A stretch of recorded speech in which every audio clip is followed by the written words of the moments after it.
और आज हम करेंगे अध्याय 10 विभूति योग, श्री भगवान का ऐश्वर्य। इस 10वें अध्याय के 42 श्लोक हैं। विभूति से अभिप्राय हमारे नाम व स्थितियों से है। जैसे हम में से हर एक के बहुत से नाम हैं, रूप हैं, माँ, बहन, बेटी, मित्र, संबंधी, कोई कहीं के मैनेजर हैं, कोई कहीं के हेड हैं, कोई प्रिंसिपल हैं, जो उनके अलग अलग नाम रूप हैं। तो ये इनको विभूतियां कहते हैं। इस प्रकार 1 से 7 श्लोक में श्री कृष्ण भगवान अपनी विभूतियों का वर्णन कर रहे हैं, जिसके द्वारा हम परम तत्व को जानेंगे और पाने की विधि भी जानेंगे कि कैसे उनको पा सकते हैं।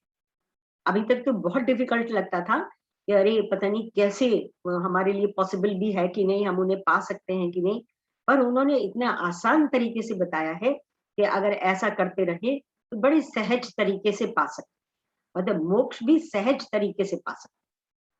श्री भगवान उवाच, पहला श्लोक, 10वां अध्याय, पहला श्लोक।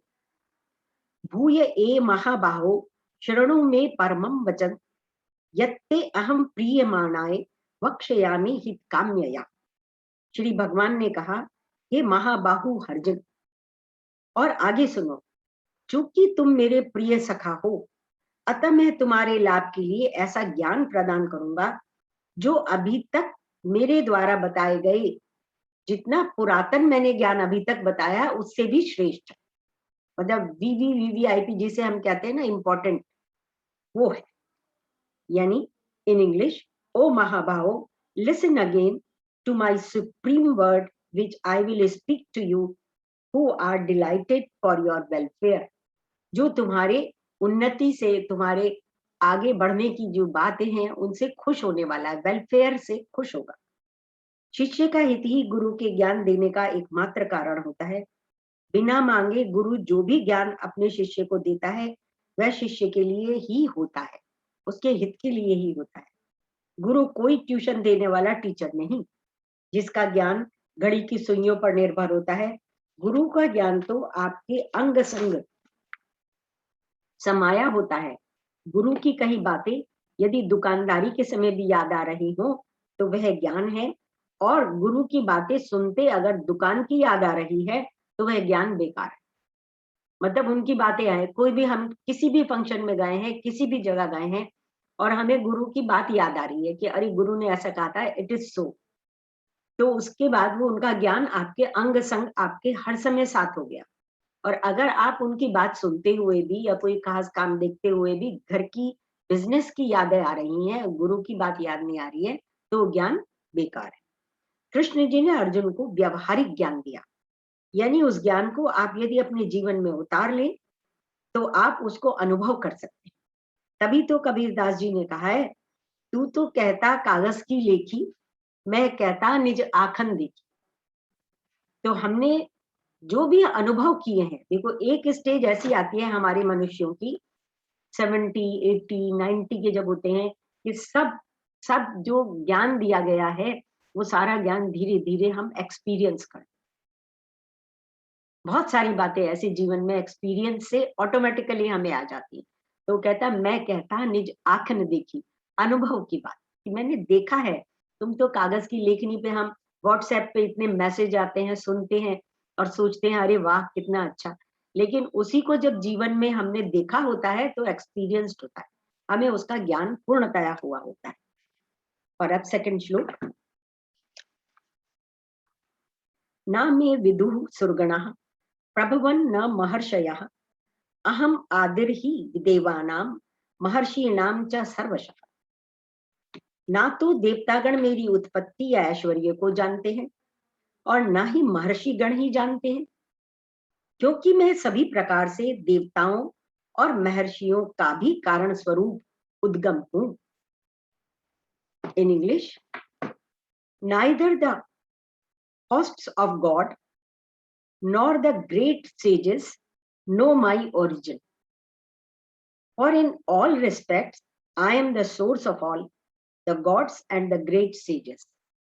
मैं सबका आदि हूं, तो कोई जानता ही नहीं मुझे पूरे से, कोई जानता ही नहीं मेरा आदि कि मैं कहां से शुरू हुआ। कितना भी ज्ञानी ध्यानी महर्षि योगी हो, बट सपने की सत्यता को कोई नहीं जानता। कहाँ से आते हैं स्वप्न, कैसे आते हैं, कोई नहीं जानता। सपने के कारण को भी नहीं जानता। परंतु मूर्ख से मूर्ख जागृत व्यक्ति भी स्वप्न को जानता है। हर साधारण व्यक्ति जानता है स्वप्न से क्या अभिप्राय है। लेकिन स्वप्न में जो हम देखते हैं, कितना भी इंटेलिजेंट हो, वो उस कारण को नहीं जानता। वह जानता है कि वास्तविकता यह है कि वह स्वप्न है, सत्य नहीं। जागृत का मन आदि कारण है। सपने का जो शुरुआत से है, स्वप्न के मध्य में भी है, खत्म होने के उपरांत भी उपस्थित रहेगा। इसी प्रकार आत्मा इस जीव का आदि कारण है।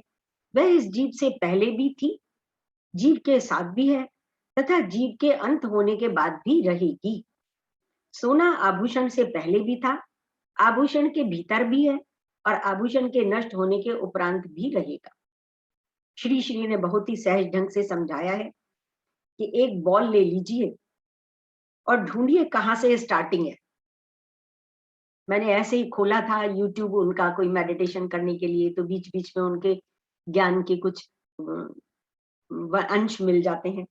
तो उस दिन उसी समय जब मैं लिख रही थी, थोड़ी देर पहले उन्हें सुन रही थी, तो उन्होंने कहा एक बॉल ले लीजिए। किसी ने प्रश्न किया कि आदि कहाँ है, ईश्वर का स्वरूप बेंगलोर आश्रम में है और बहुत सारे लोग ऑनलाइन हैं। तो उन्होंने कहा एक बॉल ले लीजिए और उसका देखिए आदि कहाँ है, शुरू कहाँ है। उसकी स्टार्टिंग ढूंढते रहिए पर नहीं मिलेगी। इसी प्रकार ब्रह्मन इज ऑल परवेडिंग, हमेशा से है, था और रहेगा। उसका आदि कोई नहीं जानता, चाहे कितना बड़ा ज्ञानी हो, चाहे कितना बड़ा ऋषि हो, कितना ही पढ़ा लिखा हो। Nobody knows the origin of Brahman. Third shloka. यो माम जमनादिम च वेत्ति लोक महेश्वरम असमूढ़ा समर्थ्येषु सर्व पापै प्रमुच्यते। जो मुझे अजन्मा अनादि समस्त लोकों के स्वामी के रूप में जानता है, मनुष्यों में केवल वही मोह रहित और समस्त पापों से मुक्त होता है। मुझे तो इसका ये मीनिंग इतना सुंदर लगा, इतना सुंदर लगा। आगे बात करेंगे इसके बारे में। He who knows me as unborn, beginningless, and the supreme God of the world, he undiluted among mortals is liberated of all sins. उसके सारे पाप समाप्त हो जाते हैं और बिल्कुल लिबरेटेड जैसे हो जाता है, जैसे कि वो भी नदी मिल गई हो सागर में, यानी आत्म साक्षात्कार इस मनुष्य को जैसे हो गया हो। जैसे अंधेरे का तोड़ रोशनी ही है, उसी प्रकार अज्ञान का तोड़ ज्ञान है। ज्ञान ही आपको पाप मुक्त करा सकता है और अज्ञान केवल अध्यात्म से ही दूर हो सकता है। आप अंधेरे को इत्र से, भोजन से या अन्य किसी भी वस्तु से हटा नहीं सकते, केवल और केवल प्रकाश से ही भगा सकते हैं। जब गीता जी ज्ञान की बात करती हैं, तो उनका तात्पर्य अंग्रेजी, भूगोल, गणित, रसायन शास्त्र नहीं है। उनका मतलब है अध्यात्म ज्ञान से। आध्यात्मिक ज्ञान ही बताता है आत्मा, अजन्मा, अनादि तथा लोक महेश्वर को। अजन्मा, अजन्मा का उन्होंने क्लैरिफाई किया अलग अलग एक एक शब्द को। शरीर का जन्म होता है, जिसका जन्म होता है वह मृत्यु को प्राप्त होता है। आत्मा अपरिवर्तनीय है, इसलिए वह जन्म, मृत्यु, जरा, क्षय आदि के गुण दोषों से ऊपर है। हर घूमते चक्र का आधार अपरिवर्तनीय धुरी है। कोई भी चक्र घूमेगा तो बीच में एक पॉइंट जो धुरी है वो स्थिर रहती है, तभी उस पर कोई चक्र घूम सकता है। तो वो जो धुरी है वो ब्रह्मन है। इसी तरह संसार के हर परिवर्तन का आधार अजन्मा अपरिवर्तनीय आत्मा है। अनादि, जिसका कोई आदि ना हो, शुरुआत ना हो। जिस भी वस्तु का नाम रूप है उसका आदि और अंत है। जो सांसारिक वस्तुएं हैं जिनका नाम रूप है उनका आदि और अंत है। आत्मा का कोई रूप नहीं है, इसलिए अनादि है। आत्मा की कोई शुरुआत नहीं है, तो उसका कभी जन्म नहीं होता। जन्म नहीं होता इसलिए उसकी मृत्यु भी नहीं होती। आत्मा अनादि है। लोक महेश्वर, आत्मा शक्ति दाता है, आत्मा शक्ति स्वरूप है, आत्मा सर्वश्रेष्ठ है, इसलिए इस लोक में सर्वोपरि। जैसे विवाह के कार्ड में प्रभु का नाम सर्वोपरि रखते हैं, सबसे ऊपर प्रभु का नाम रखते हैं, इसी तरह आत्मा हमारी सोच में सर्वोपरि होनी चाहिए। जैसे ही हम अपनी सोच में आत्मा को नीचे लाएंगे तो यह शिष्टाचार का उल्लंघन होगा। यानी जो डिप्रेशन में चले जाते हैं, जो अपने को क्षुद्र समझने लगते हैं, वो कितना बड़ा अशिष्टाचार कर रहे हैं, कितना ईश्वर का अनादर कर रहे हैं। श्लोक नंबर 4 तथा 5 में आत्मा के साथ मनुष्य के संबंध पर चर्चा होगी। श्लोक नंबर 4, बुद्धिर ज्ञान सम्मोह क्षमा सत्यम दमः शमः सुखम दुखम भवो भावो भयम च अभयम एव च अहिंसा समता तुष्टिस्तपो दानम यशो अपयश अयशः भवन्ति भावा भूतानां मत्त एव प्रतिविधा। बुद्धि, ज्ञान, संशय तथा मोह से मुक्ति, क्षमा भाव, सत्यता, इंद्रिय निग्रह, मन निग्रह, सुख तथा दुख, जन्म मृत्यु, भय अभय, अहिंसा, समता, तुष्टि, तप, दान, यश तथा अपयश, जीवों के ये विविध गुण मेरे ही द्वारा उत्पन्न हुए। मतलब आपने कभी देखा होगा, कुछ करते करते आपको अंदर से कुछ होता है और आप अपने काम करने की बात को जो करने चले थे उसे चेंज कर देते। तो अगर उसकी जिसे कहने चाहिए सब उसी से भाव बन रहे हैं, तो कभी कभी अच्छा भाव बना देते हैं, कभी कभी गड़बड़ भाव बना देते हैं। तो आपका कॉन्फिडेंटली आप बहुत अच्छा काम कर जाते हैं और सक्सेस हो जाते। In English, intellect, knowledge, non-illusion, forgiveness, truth, control over senses and mind, joy and sorrow, existence and non-existence, fears and fearlessness also. ये चौथा श्लोक का है और पांचवा भी साथ साथ ही हमने पढ़ा है।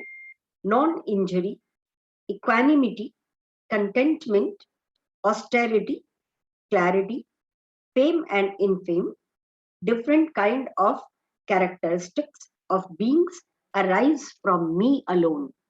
सारे के सारे भाव कृष्णा से ही, ब्रह्मन से ही उदित होते हैं। श्री कृष्ण जी आत्मस्वरूप के भाव से कहते हैं कि जो भी मनुष्य के भीतर अच्छे अथवा बुरे भाव आते हैं, मैं उनका आधार हूं।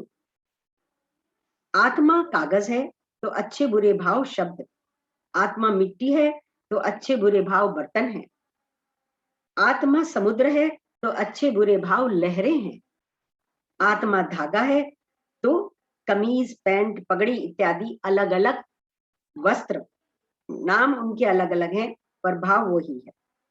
इस प्रकार बुद्धि मनुष्य में विवेक, विचार, विमर्श तथा निर्णय लेने की क्षमता, उन्होंने पूरे के पूरे जितने गुण हैं, जितने भाव हमारे हैं, सारे बता दिए। 23 मेरा ख्याल उन्होंने बताए।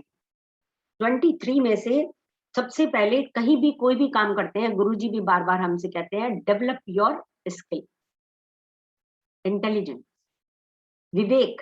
कहते हैं विवेक जिसने अपना डेवलप कर लिया, बुद्धि से विवेक आता है। जब हम ये लगातार ध्यान अध्ययन करते रहते हैं, साधना करते रहते हैं, शुभ कर्म करते रहते हैं, तो हमारी विजडम डेवलप, विवेक डेवलप।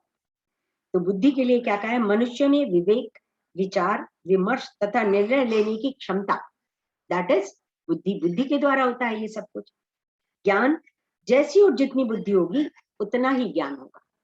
किसी की शुभ बुद्धि होगी तो शुभ तरह का ज्ञान बढ़ता जाएगा। यह ज्ञान सांसारिक भी हो सकता है और आध्यात्मिक भी हो सकता है। अध्यात्म में तो यही शिक्षा है कि develop your intellect and sharpen your intellect.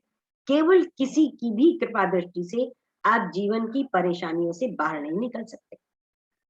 वेदांताचार्य है ना शिवेंद्र नागर जी, वो कहते हैं किसी की भी कृपा दृष्टि से, इवन ईश्वर की कृपा दृष्टि से भी आप अपनी परेशानियों से बाहर नहीं निकल सकते। किससे निकल सकते हैं?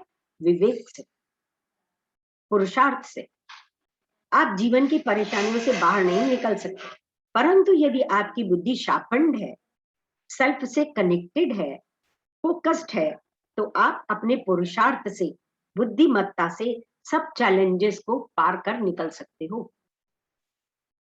करना आपको ही हमें पड़ेगा। ईश्वर की कृपा तो सब पर हो रही है। जैसे सूर्य सबको रोशनी दे रहा, बारिश हो रही है तो सबको मिल रही है।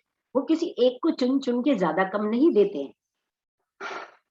लेकिन जो आपने अपनी बुद्धि को डेवलप किया होता है, शार्पन किया होता है, उसके द्वारा आप उन परेशानियों से निकल जाते। असम्मोह, अब क्या है, बुद्धि डेवलप होगी। ये पता चल गया कि ये संसार जो है स्वप्न मात्र है, सारे हमारे रिलेशन सबको छोड़ के जाना है, अकेले आए अकेले जाएंगे। तो जो मोह है, जो अटैचमेंट के लिए हम परेशान रहते हैं, वो असम्मोह में परिवर्तित हो जाएगा। ज्ञान के सबसे श्रेष्ठ प्रयोजन यही है कि मोह को दूर कर सकता है। फॉर एग्जाम्पल, आपको ज्ञान है कि पोटेशियम साइनाइड मनुष्य की जान ले सकता है, तो इस ज्ञान के कारण आपका मन उसे ट्राई करने को नहीं करेगा। आपको पता है ये जहर है, तो आप ये नहीं सोचोगे जरा ट्राई करके देखूं मरती हूं कि बचती हूं। You will not try. वो ज्ञान है आपको, तो आप उसको ट्राई नहीं करोगे। आपको पता है सामने अग्नि है, पता है अग्नि में हाथ देने से जल जाएगा, लेकिन अगर आपको ज्ञान है पहले से, तो आप अग्नि में हाथ नहीं दे। इस ज्ञान के कारण आपका मन उसे ट्राई करने को नहीं करेगा। इस प्रकार गलत के प्रति आपका मोह भी नहीं होगा। कितनी चीजों का मोह हो जाता है जीवन में, मुझे ये भी चाहिए, मुझे ये भी चाहिए।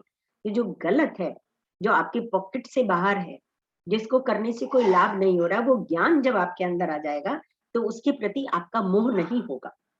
जो ज्ञान का श्रेष्ठ प्रयोजन यह है कि मोह को दूर करता है। फिर उसके बाद है क्षमा।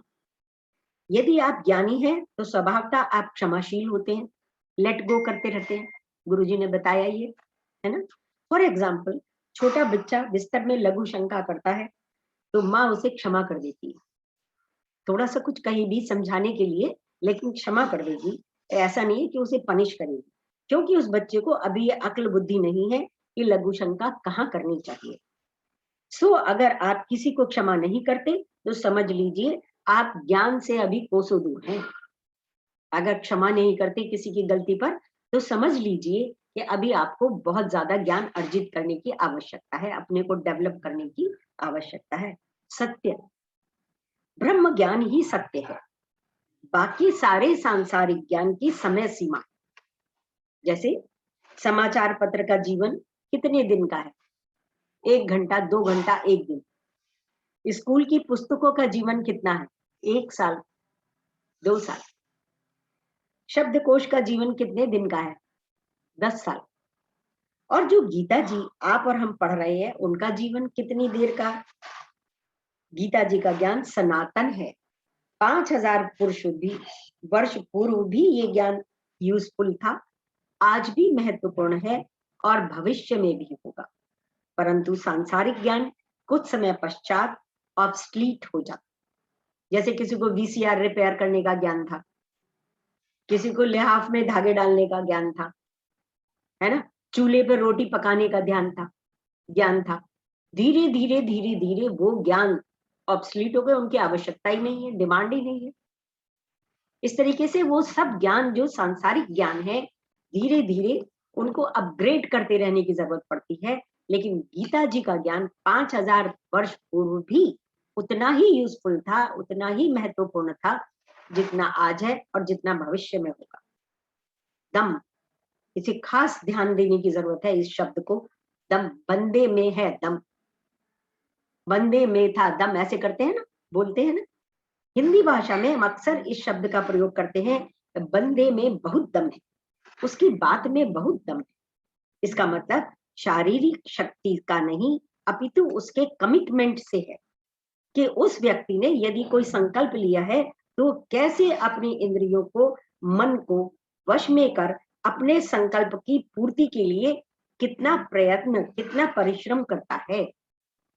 एस्टैब्लिश कर लेते हैं ना हम जीवन में अपने कर्मों के द्वारा, अपने जो हम संकल्प लेते हैं उसे जब हम पूर्ण करते हैं तो 4 जने फिर ये कहने लग जाते हैं, अच्छा उन्होंने वादा किया है इस काम को करने का, देन शी विल और ही विल डू।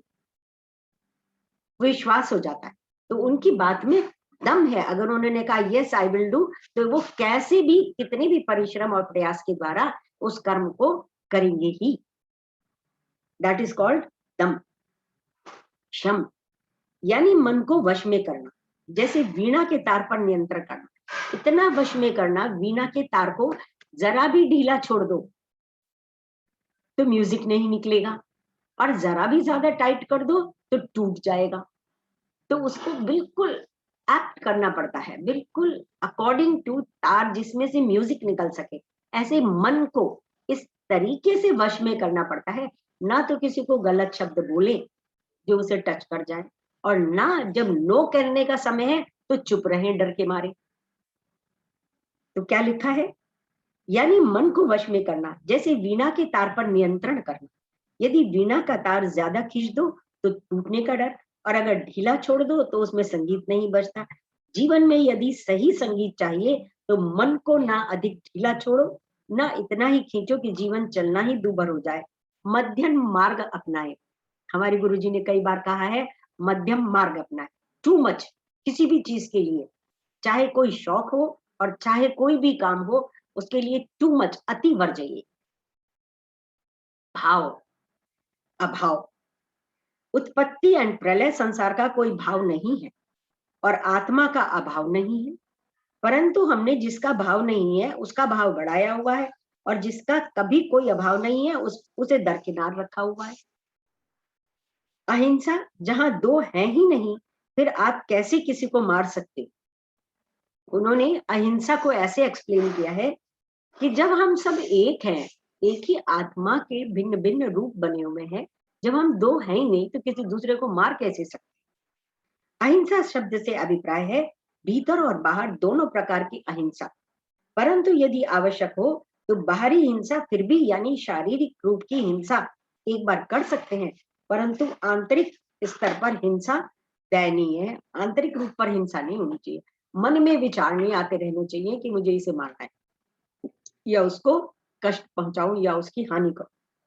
समता, अच्छी बुरी परिस्थिति में जब मन स्थिर रहता है, यानी न क्रोध, न बेचैनी, न द्वेष, न डिप्रेशन, तो वह सम अवस्था कहलाती है। किसी के प्रोवोक करने से, उकसाने से भी विचलित नहीं होता, तब अंदर में समता कही जाती है, उसे समता माना जाता है। किसी ने कितना भी किसी के अगेंस्ट आपको भड़काया हो, और आप अपनी बुद्धि का, विवेक का इस्तेमाल कर रहे हैं और प्रोवोक होके क्रोध में नहीं आते, लड़भिड़ नहीं जाते, तो इसका मीन्स यू आर इन समभाव। संतुष्टि, जो प्राप्त है उसमें खुश रहना।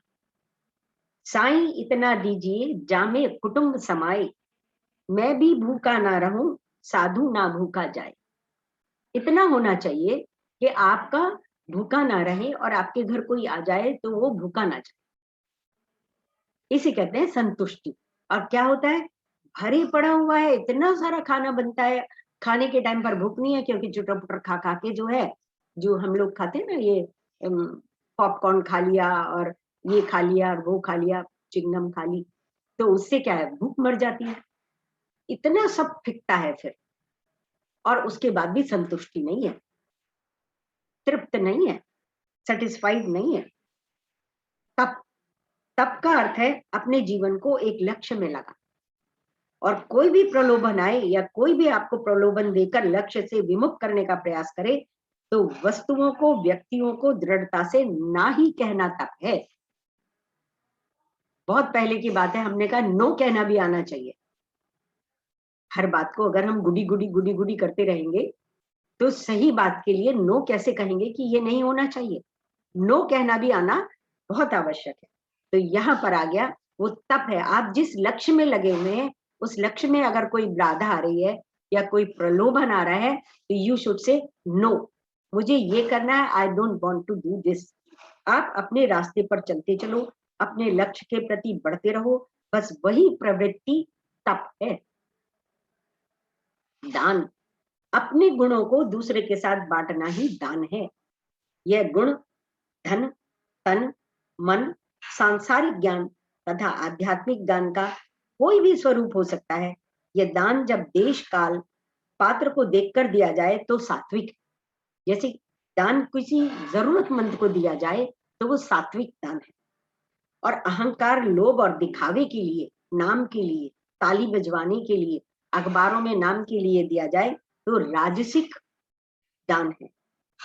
और निद्रा, आलस, तिरस्कार से दिया जाए, दे दे, कोई आया और उसको कह दे दे चल, तिरस्कार से दिया जाए, चलो भागो यहां से, ले दिया, दैट इज तामसिक दान। और तामसिक दान सबसे निम्न कोटि का दान माना जाए।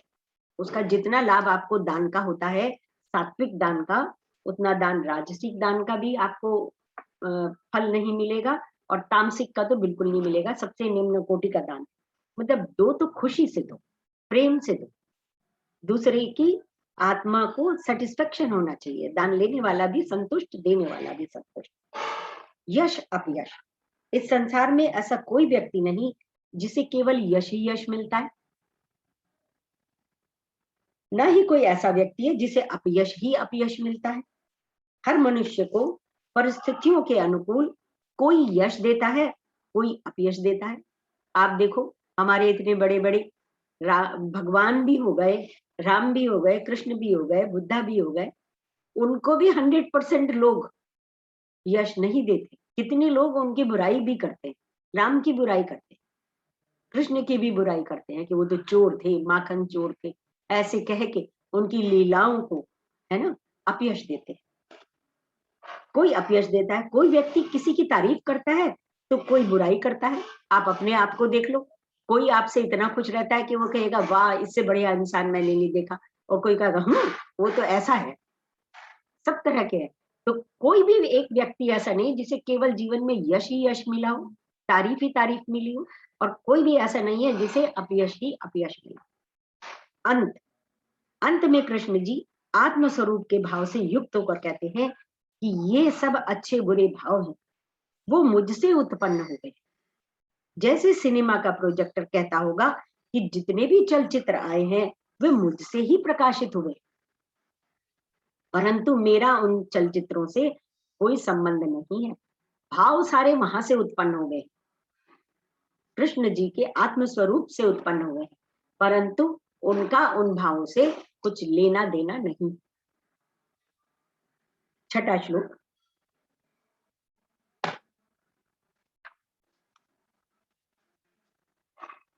महर्षयः सप्त पूर्वे चत्वारो मनवस्तथा मद्भावा मानसा जाता येषाम लोक इमः प्रजा।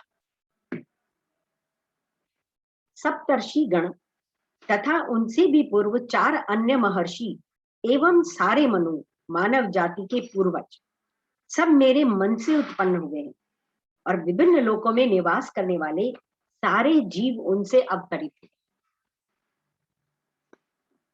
The 7 great sages, the ancient four, and the Manus, with their beings in me, were born of mind.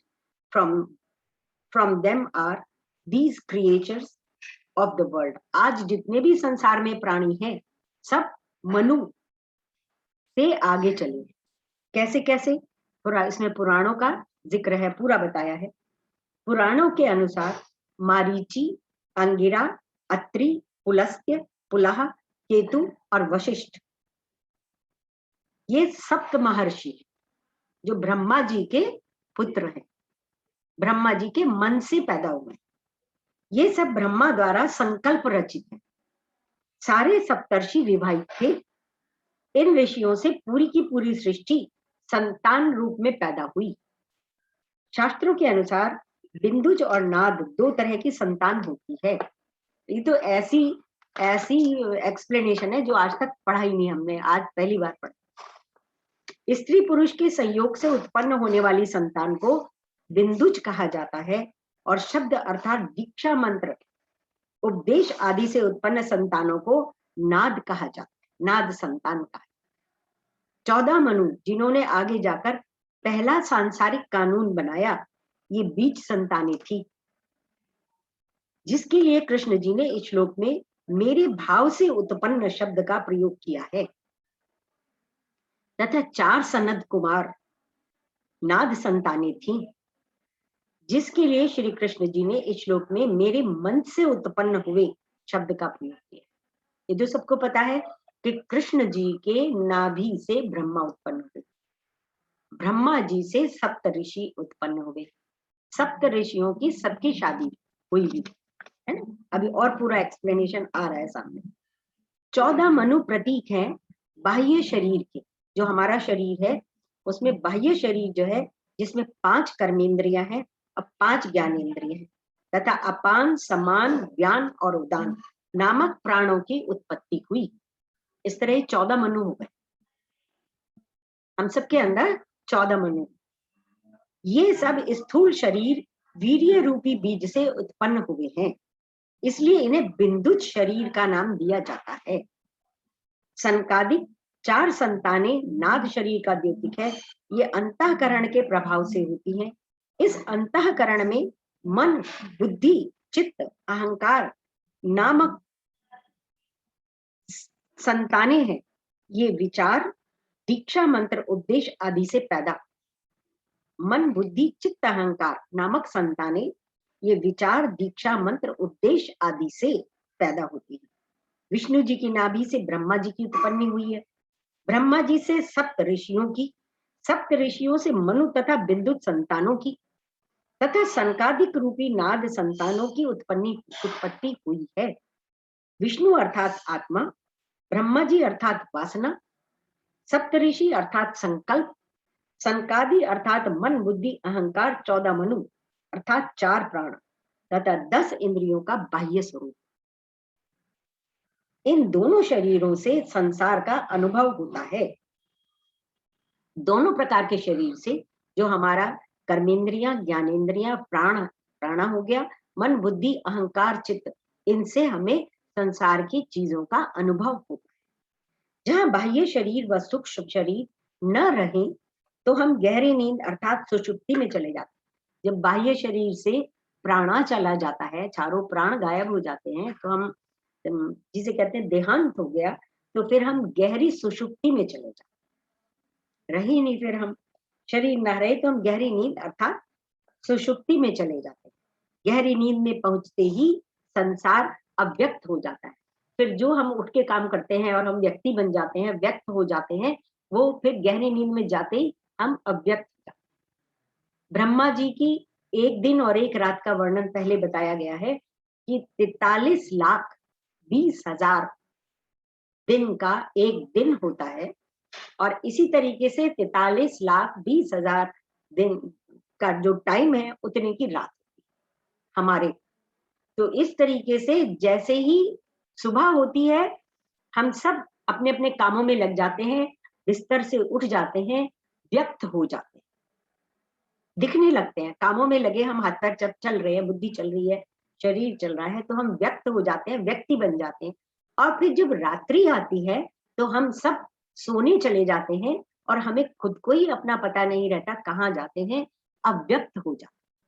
तो वो माइक्रो में तो हम नित्य प्रति ये अनुभव कर रहे हैं कि रोज प्रातः ब्रह्म मुहूर्त में हम उठते हैं और रात्रि में हम चले जाते हैं।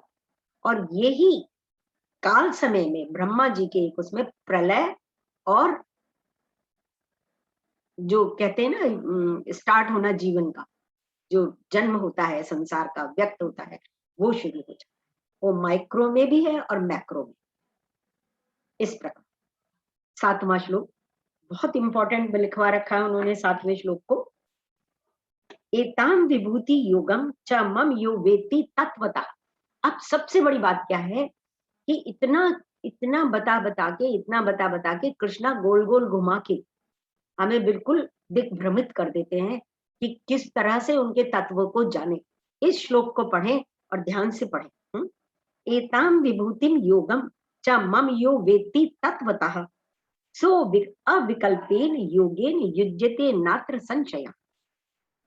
जो मेरे इस ऐश्वर्य को तथा योग से पूर्णतया आश्वस्त है, जो ये जान गया है, जिसके मन में शंका समाप्त हो गई है कि मैं ऐसा हूं, ये मेरे ऐश्वर्य है, ये मेरे रूप है, ये मेरे भाव अभाव है, वह मेरी अनन्य भक्ति में तत्पर होता है। जो व्यक्ति ये जानने के पश्चात, जानते हुए मेरी भक्ति में तत्पर होता है, उसमें तनिक भी संदेह नहीं है। क्या संदेह नहीं है, ये अगले श्लोक में वो बताएंगे।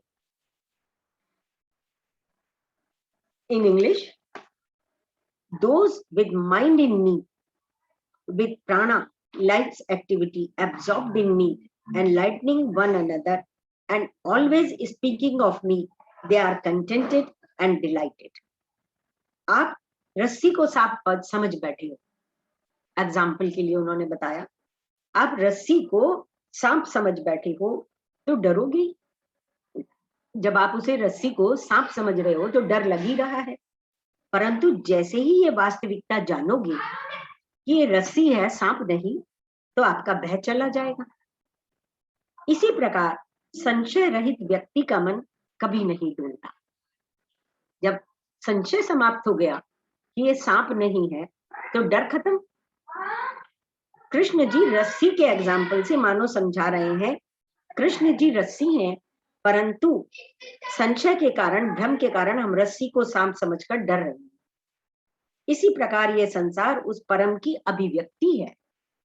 जो परम को जान लेता है वह संसार के नाम रूप से नहीं घबराता, संसार से नहीं घबराएगा। कुछ भी गलत सही कुछ भी सामने हो रहा है, आपको डर नहीं लगेगा। वह संसार की किसी भी गतिविधि से परेशान नहीं होता, क्योंकि वह परम को जानता है।